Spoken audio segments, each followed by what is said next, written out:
Legal office procedures, basic concept, principles, and functions of the law office today. Law firms are both complex and fast-moving, requiring firm leaders to be strategic with the creation and implementation of systems. As an attorney with a small law firm, it's easy to focus all your attention on your clients. While clients are a critical part of practice, the firm won't run itself. Different types of law firms. The large firm. As you might expect, there is a great deal of hustle and bustle in large firms. The structure is very like any large corporation, and as such, these firms tend to be less flexible in regard to attire and hours than any other type of firm. A large firm may have as many as several hundred attorneys on staff to several thousand, excluding supporting staff. Firms that employ a large number of attorneys have offices all over the country and even the world. In almost all cases, the large firms pay the highest wage to all employees and offer a wider range of health benefits, employee savings plans, tuition reimbursement, and perks. You will need to have, at the very least, 1 year of legal experience before being hired by a large firm. Some will require 3 years of experience. If you work for a smaller firm now, you might want to check around and see how much on-the-job experience is required by larger firms you are interested in. Legal secretaries in this environment may work solely for one attorney or multiple associates, or they may float and work where needed on any given day. To work for this type of firm, your skills must be top-notch, and you will, except on rare occasions, need to have 1 to several years prior experience under your belt. The competition is considerable. If you want an edge over other applicants, you must meet or exceed the skills. If you are lacking in any, be sure to bring them up to the expected level or higher if possible. All large firms will employ paralegals, clerks, consultants, secretaries, and receptionists, and many, but not all, will also retain jury consultants, researchers, experts such as psychiatrists, medical doctors and the like, and a plethora of special counsel. You will be quite busy and can expect frequent trips to court or country on occasion. The supporting staff will be rather large, and you will be expected to delegate your attorney's work to the proper person. Opportunities to provide research will be slim, as a staff of paralegals and assistants will be in charge of these services. The medium-sized firm. Medium-sized law practices may have anywhere from 50 to several hundred attorneys on staff. Like their larger counterparts, these firms carry a great deal of activity and often offer many of the same features, but in a smaller, more personal setting. Medium-sized firms are less corporate in structure but still have offices in multiple locations, either throughout the world or the country.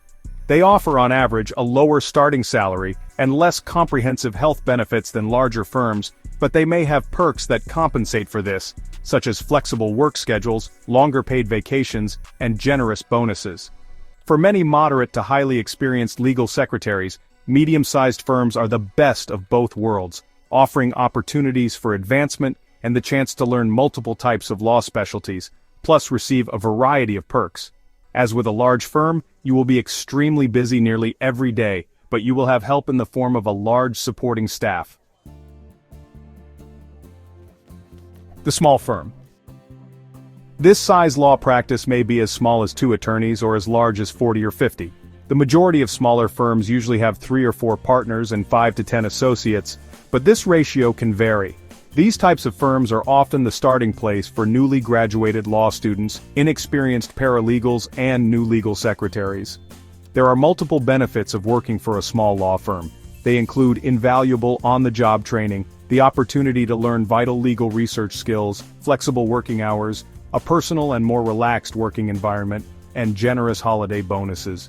Some drawbacks include a lower starting salary, high employee contribution health benefits, the lack of a pension plan, a heavy workload, and the inability to gain experience in a large variety of specialties. Law firm systems and procedures. In any office, processes and procedures are the solid roadmap. In a law firm, processes ensure to easily locate contacts, tasks, emails, documents, and more associated with clients. They also help use the time and resources efficiently and ensure the staff does the same. Paperless workflow. Besides equipment and tools, there is also need for a dedicated paperless workflow for scanning and filing documents. To start, scan existing files into the digital filing system. Then make a process to scan every document or file that comes the way before doing anything else with it.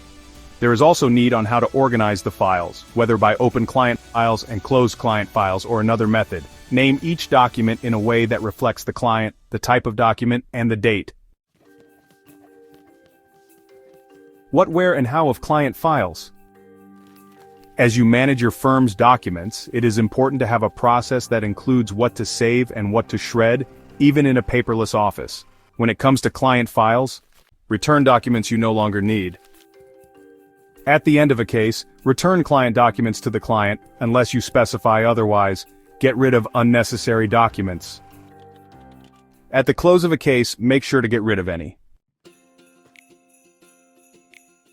Have a separate file location for closed files. Keep open cases and closed cases separate inside the filing system. This prevents confusion and overwhelm within the files. Track the destroyed documents. Destroy files after the safe time period passes, and notate it in a separate destructed document record. Decide when and how to shred documents that are now scanned. Date boxes of paper or digital files to know how much time has passed since the last time of using them. This will help figure out what to keep. Finally, ensure the rest of the staff understands what to do with client files. Communicate the process in your law office management procedure manual. Productivity and lawyer time management. Personal productivity is not the same as case or project management. Instead, personal productivity relates to you personally, what you should work on right now, next week, next month, and beyond. To get started, follow these steps. Set your goals. Write down your overarching, big-picture goals for your law firm. Consider what you want to accomplish this quarter, this year, next year, and even 10 years from now. Once you have your goals written down, consider the next step, or what you'll need to accomplish first to make each goal happen. Decide which of these goals or action steps are immediate priorities. Capture. Take time to capture everything you need to do right now. Email tasks to yourself, grab a legal pad, or make a list using an online app. The goal is to get everything out so you can process it. This list includes pressing projects and action steps that move you towards your most important goals identified in the step above. Process. Next, schedule time to process your tasks daily or weekly. This doesn't mean completing tasks. Instead, process them to your calendar or to-do list, creating time to complete them. Choose whether you need to do it, if you can delegate it to someone else, or if you are able to defer it to a later date. Make lists. Create a list that includes all of your matters and other projects. On this list, add in upcoming dates, tasks to do now, and tasks to do later. Create another list that includes tasks that aren't associated with a specific project, like phone calls or follow-ups. Plan. Decide which daily tasks are important each day and block off time in your calendar accordingly. Always complete these tasks first. At the end of the day, review what tasks are on tap for tomorrow, and decide if they are still your top priorities and whether any of them can be outsourced to someone else.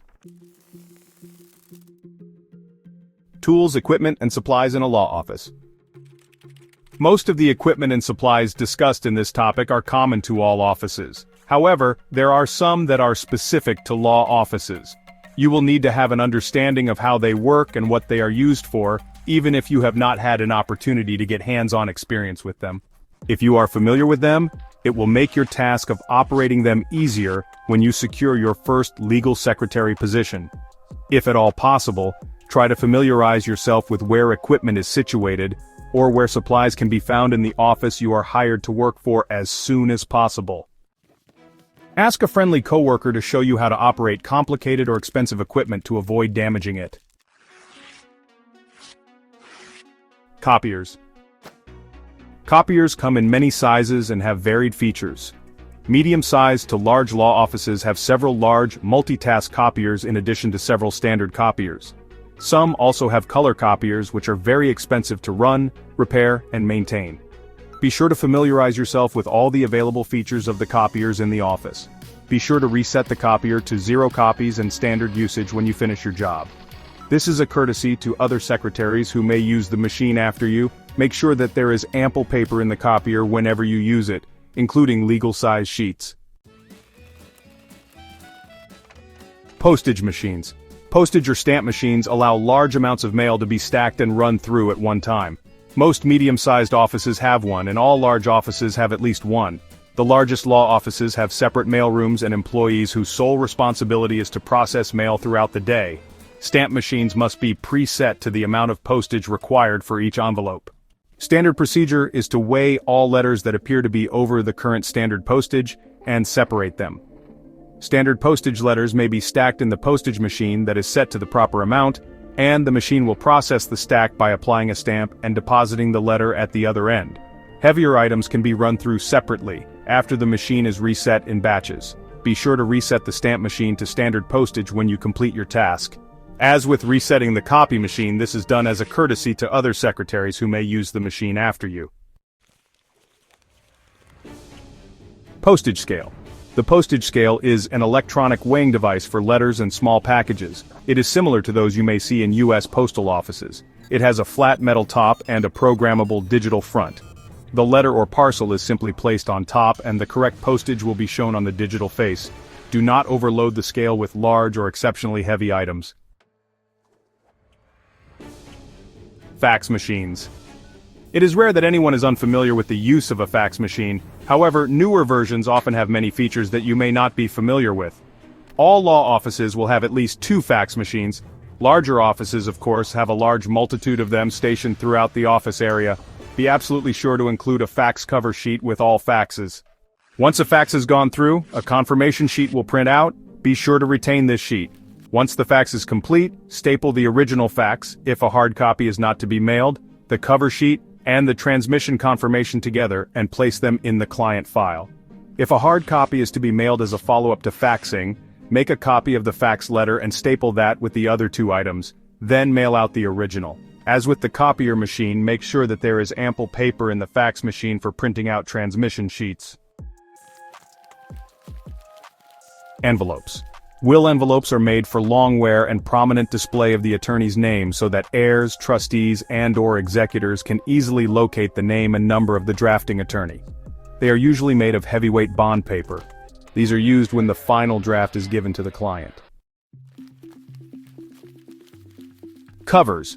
Will covers are heavyweight bond paper covers that go on the front and back of the paper will that is enclosed. These are placed on the document before placing it in the envelope. They may be engraved with the firm or attorney name or left plain. If they are plain, the firm or attorney name must be typed on before it is placed in the envelope and presented to the client. Paper. Will paper is of a heavier weight than standard legal printing paper. It offers a better presentation for this document than using regular paper. Often, the first page or top page is engraved with last will and testament at the top, while continuation sheets have no printing at the top. Ribbon. Not all offices use will ribbons. They are not commonly used. However, you may encounter these at some point. They are simply satin ribbons, with or without stick-on or wax seals that aesthetically close the will envelope. They are a finishing touch that some attorneys add to a client's will package. Exhibit supplies. Labels. Exhibit labels are self-sticking, square labels that come in various colors. They are used for writing the exhibit number and applying to the exhibit. Stampers. Exhibit stampers allow you to change the number or letter according to which number or letter exhibit you are stamping. Litigation stampers have multiple wheels and allow dashes, slashes, letters, and numbers. Both types of stampers require an ink refill after extended use. Indexes. Exhibit indexes are tab-style separators that make going from one exhibit to the next easy and convenient. They come in alphabet or numeric styles. Legal pads. Legal pads are long ruled paper pads that are bound at the top rather than at the left side. They usually are yellow but sometimes are blue. Legal pads often are used and abundantly supplied in law offices. They are found on nearly every desk of every employee in any law office. Always keep a stack handy. The law office team roles, purposes, and tasks. The law office team is made up of many different roles and positions that work together to accomplish one goal: serving clients' legal needs. There are many opportunities to earn a great salary, advance your position, and specialize in one particular field of interest so that you may experience ultimate job satisfaction as you become more experienced. If you have the required years of experience, take the initiative to look into earning a certification, either as a legal secretary or for a particular specialization that interests you. Partners.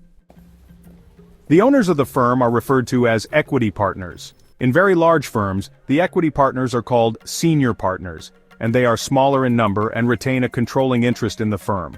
Non-equity or junior partners may be higher in number and receive a salary rather than sharing in the total profits the firm brings in. Office manager. Medium-sized and large firms nearly always have an office manager on the payroll who is charged with the hiring and firing of all other employees, with the exception of partners. The manager also is responsible for overseeing the everyday operations of office functionality and a multitude of other tasks that otherwise would take time away from the partner's regular duties. Ultimately, the final say on hiring and firing lies with the senior partners. However, if there is a long-standing relationship between the office manager and the senior partners, they will more often than not take their manager's opinion into serious consideration in most matters. Information technology or IT or computer department manager. This person largely takes care of ensuring that all in-house computer hardware, software, and peripherals are functioning properly. This manager oversees the ordering of new equipment, schedules repairs to existing equipment, and ensures that there is a well-functioning backup system in place. Associates. New or inexperienced attorneys and part-time practitioners of larger firms are called associates. Associates do not own part of the firm, and thus are considered non-equity, but they have the potential of becoming a partner in the future. They deal with new or lower-profile clients and charge lower fees than partners. They do not lack ability or education. Counsel, special counsel, and of counsel attorneys. All three of these are considered consultants to the firm they do business with. They will mostly be found providing specific legal guidance and input to larger firms on an as-needed basis.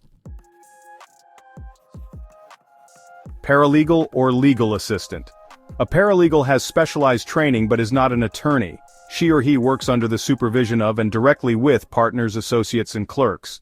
Paralegals have many job duties including drafting motions and subpoenas, document review, and filing papers with courts. Paralegals traditionally have dealt more with procedural law than with substantive law. Legal secretary. Most attorneys would admit that without a competent legal secretary, they would not be able to do their jobs properly. Attorneys count on their secretaries to take care of important matters as well as small matters so that they may attend to consultations with clients, court appearances, and the planning of legal strategy, defense, or best course of action. Receptionist. The receptionist is the first person anyone coming into the office meets. Receptionists greet clients and other visitors, take care of incoming and outgoing mail, deal with package pickup and receipts, answer the main office telephone, and transfer all incoming calls to the appropriate party. They may also keep track of visitors' incoming and outgoing time and their reasons for visiting by keeping a logbook. Data entry clerks. These positions often are part-time and require the inputting of certain data into the main computer system as needed.